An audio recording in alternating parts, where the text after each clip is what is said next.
Hello students, इसके पहले हम लोगों ने देखा कि भारतीय वन की क्या है और वन के ग्रोथ और वन की प्रॉब्लम के बारे में स्टडी किया। इस क्लास में हम भारतीय वन की पॉलिसीज़ के बारे में स्टडी करेंगे कि भारत सरकार ने वनों के विकास के लिए क्या क्या किए हैं और कौन कौन से अनुसंधान केंद्र की स्थापना की गई है। तो इसमें फर्स्ट ऑफ ऑल आता है कि नेशनल फॉरेस्ट पॉलिसी जो 1952 में लागू की गई, जिसका मुख्य उद्देश्य था कि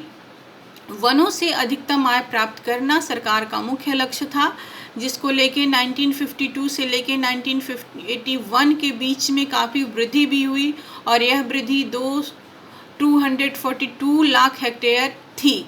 इसके बाद 1952 के बाद 1988 में उसका संशोधन किया गया और संशोधित करके इसका मुख्य लक्ष्य रखा गया कि वनों की सुरक्षा, संरक्षण और उसके विकास पे ध्यान दिया गया। तो 1988 में जो दूसरी वन नीति आई उसमें कुछ बातों को लक्ष्य निर्धारित किया गया, जिसमें ये था कि इकोलॉजिकल सिस्टम को संतुलित करने और उसको संरक्षण के साथ विकास करना, प्राकृतिक संपदा का संरक्षण करना, नदियों और झीलों का संरक्षण करना, व्यापक वृक्षारोपण, सामाजिक वन की कार्यक्रम का विकास करना, ग्रामीण और आदिवासी जनसंख्या के लिए ईंधन, लकड़ी, चारा तथा अन्य छोटी मोटी जो भी आवश्यकताएं हैं, ये सारे पॉइंट्स में आप देख रहे हैं कि उसके 1988 की दूसरी पॉलिसीज़ में क्या क्या सुविधाएं देने का प्रयास किया गया था। उसके बाद आता है एक इम्पॉर्टेंट चीज़ है, इसलिए मैंने सोचा कि आप लोगों को मैं डिस्कस कर दूं कि एक आता है मसौदा वन नीति 2018। इसमें कुछ परिवर्तन किए गए, जिसके कुछ उद्देश्य रखे गए, कुछ मुख्य दिशा निर्देश रखे गए,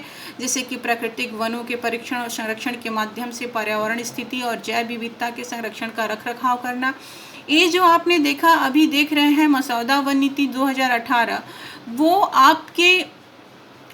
एग्ज़ाम के लिए तो इम्पॉर्टेंट है ही, नॉट देन पर या आगे किसी भी तरह का आप एग्ज़ाम देते हैं उसमें इसके बारे में ज़रूर पूछा जाता है कि मसौदा वन नीति 2018 क्या है, इसके प्रमुख दिशा निर्देशों का वर्णन करें। तो इसके प्रमुख जो थे निर्देश वह इस प्रकार से हैं कि वनों की प्राकृतिक रूपरेखा को समझौता किए बिना इनके क्षरण को रोकना, इकोलॉजिकल तंत्र की सेवाओं द्वारा लोगों की आजीविका में सुधार करना, वन की से संबंधित राष्ट्रीय तौर पर निर्धारित योगदान लक्ष्य रखना, नदियों के जल भराव क्षेत्र और आर्द्र भूमि क्षेत्र को सुरक्षित करना, भूमिगत जल भंडारण करना, भूमिगत जल भंडारण से तो आप लोग समझ ही रहे हैं, और गैर वन की उद्देश्यों के लिए वनों की भूमि को परिवर्तित को नियंत्रित करना, वनारोपण एवं पुनर्वनरोपण द्वारा देश भर में खासकर सभी अनाक्षित एवं निम्नकृत वन भूमियों और वनों से बाहर भूमियों पर वन को स्थापित करना।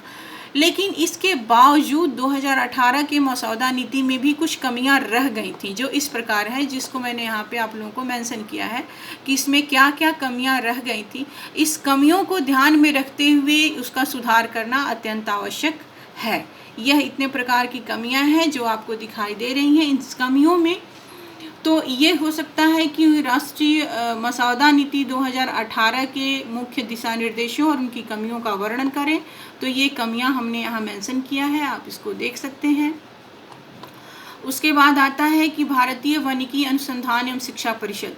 भारत की नीति को भारत सरकार ने वनों के विकास के लिए भारतीय वानिकी अनुसंधान एवं शिक्षा परिषद की ही स्थापना की है, जिसका मुख्य उद्देश्य होता है कि जंगल के बारे में स्टडी करना और जंगल का किस तरह से विकास किया जाए उसके बारे में बताना, क्योंकि जंगल जलवायु से निर्भर करता है। जलवायु परिवर्तन, जैव विविधता का संरक्षण, मरुस्थलीकरण को रोकना और संसाधनों को पोषणीय प्रबंधन एवं विकास सहित इस सारे सेक्टर का विकास करने के लिए मोस्ट इम्पॉर्टेंट है कि भारतीय वानिकी अनुसंधान परिषद की स्थापना केवल इन्हीं सारी चिंताओं को दूर करने के उद्देश्य से किया गया है, जिसका मुख्य उद्देश्य है कि इसका विस्तार और इसका आयोजन और इसके प्रोत्साहन और इसके संचालन को विकसित करना।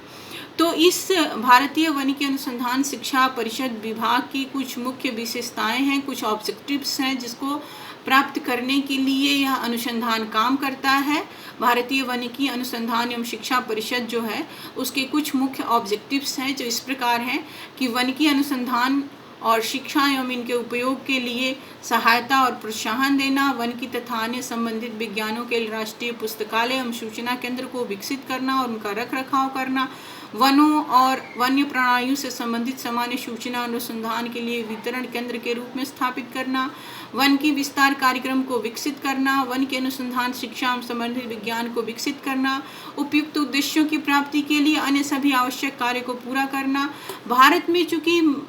विविधता है, जैविक विविधता भी बहुत भरपूर मात्रा में पाई जा रही है और विभिन्न तरह की मिट्टी का भी प्रयोग किया जाता है, इसलिए यहाँ उत्कर्षीय वनों से लेके टुंड्रा प्रदेश तक की वन संपत्तियां पाई जाती हैं। पर्यावरण और वन मंत्रालय भारत सरकार के पर्यावरण वन नीति और कार्यक्रम का क्रियान्वयन करने की निगरानी के लिए केंद्र सरकार ने नोडल एजेंसी की भी स्थापना की है, जो 2015 में जारी भारत के राज्य वन रिपोर्ट के मुताबिक 2013 से 2015 के बीच में वनों में लगभग 5081 वर्ग किलोमीटर की वृद्धि हुई है, जो कि बहुत बेहतरीन उपलब्धि है। नियंत्रण की दृष्टि से भारतीय वन को 3 भागों में बांटा गया है। जैसा कि ऊपर में भी हम लोगों ने देखा है कि भारतीय वन की जो हम प्रकृति है, जो टाइप्स ऑफ वन है, उसमें हम लोग देख रहे हैं। यहाँ पे आप देखिए, सुरक्षित वन, रक्षित वन, अन्य वन। सुरक्षित वन इतना ग्रोथ 24.16% है और रक्षित वन 21.34% है और अन्य वनें भी पाई जाती हैं। तो जो भारत में सुरक्षा के रख रखाव की दृष्टि को ध्यान में रखते हुए वनों को 3 भागों में विभाजित किया गया है, जिसमें सुरक्षित वन, रक्षित वन और अन्य प्रकार की वनें पाई जाती हैं। तो ये तो पूरा क्वेश्चन कंप्लीट हुआ कि भारत में वन की क्या स्थिति है और वनों के विकास के लिए सरकार द्वारा क्या पॉलिसीज़ फॉलो की गई है, और आपका कि भारतीय वन की अनुसंधान एवं शिक्षा परिषद क्या है। इसमें बहुत सारे ऑब्जेक्टिव क्वेश्चन भी आते हैं, जैसा कि इसमें आप देखे होंगे क्वेश्चन में।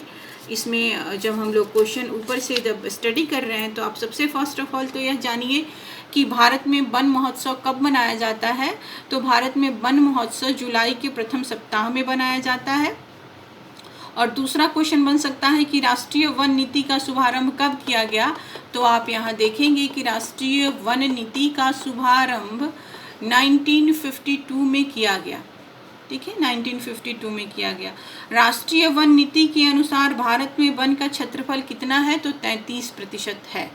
राष्ट्रीय वन नीति के अनुसार भारत में वन का क्षेत्रफल 33% है। सुरक्षा रख रखाव की दृष्टि से भारत के वनों को 3 भागों में विभाजित किया गया है, सुरक्षित वन, रक्षित वन और अन्य वन, जो इम्पोर्टेंट्स हैं। ठीक है, वन के इतने सारे प्रकार होते हैं, उष्णकटिबंधीय वन, सदाबहार वन, पर्वतीय वन, आर्द्र वन, जो आप ज्योग्राफी में पढ़े होंगे, इससे रिलेटेड चीज़ें आप लोग ज्योग्राफी में पढ़े होंगे। भारत के वनों की मुख्य समस्याएं हैं जो इस प्रकार से हैं, और भारत में वन का विकास है, ग्रोथ है, इसका डेवलपमेंट है, जो इस प्रकार से हमने यहाँ मेंशन किया है कि राज्य में इसकी क्या स्थिति है और पूरे देश में इसकी क्या स्थिति है, और फर्स्ट ऑफ ऑल कि भारत में वन क्या है, जिसका इंट्रोडक्शन यहाँ पे है। इस तरह से यह क्वेश्चन एक पूरा कंप्लीट हो गया कि भारत में one, forestry in India, Bharat में वन के विकास, उसकी समस्याएं और उसकी पॉलिसीज़ का वर्णन हमने इस टॉपिक के अंतर्गत कंप्लीट किया।